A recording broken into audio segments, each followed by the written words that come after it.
Bonsoir à tous et bienvenue dans ce Flash Info. Environ 30 millions de francs CFA, c'est le montant obtenu par l'organisation non gouvernementale Cercle de réflexion pour l'éveil, l'éthique et le développement des communautés CREDEC Bénin et AJO de la GIZ pour changer le visage du barrage de la ville de Djougou. C'est ce qu'il convient de retenir du projet restauration de l'écosystème du barrage de la ville de Djougou, dont le lancement a eu lieu le mercredi 17 janvier 2024 à Djougou. Ce projet sera exécuté de décembre 2023 à juin 2024. Il est prévu plusieurs activités pour rehausser l'image de ce point d'eau et créer des activités génératrices de revenus autour de ce barrage.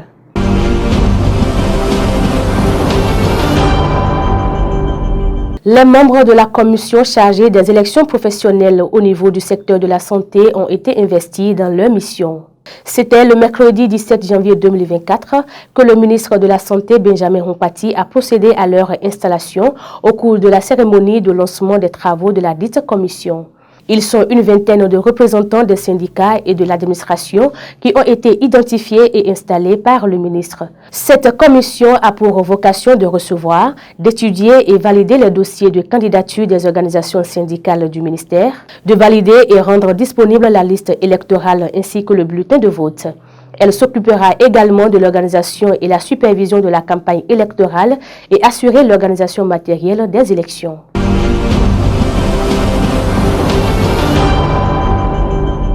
La question de la révision de la Constitution du Bénin fait objet des débats dans l'opinion publique depuis un temps.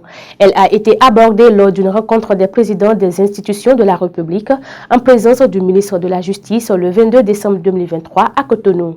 Cette révision envisagée de la Constitution ne fait pas l'unanimité dans le rang des députés. Il en est de même pour les citoyens béninois, notamment ceux de la ville de Parakou, qui s'opposent et font des propositions.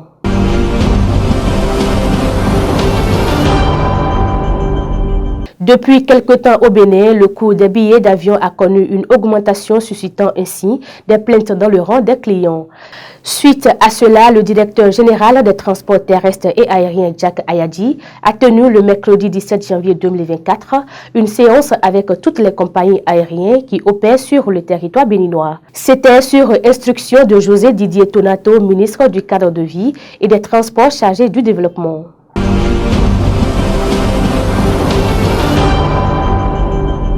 Hors de nos frontières à présent, au Maroc, le roi Mohamed VI appelle à la moralisation de la vie politique.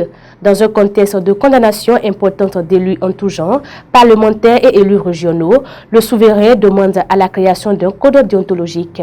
Ce n'est pas la première fois que le roi rappelle à l'ordre les élus du pays. Il leur donne 2 ans jusqu'aux prochaines élections législatives pour mettre en place cette mesure. C'est la fin de ce Flash Info. Mesdames et messieurs, merci de nous avoir suivis. Merci à l'équipe de réalisation. Très bon week-end à chacun et à tous.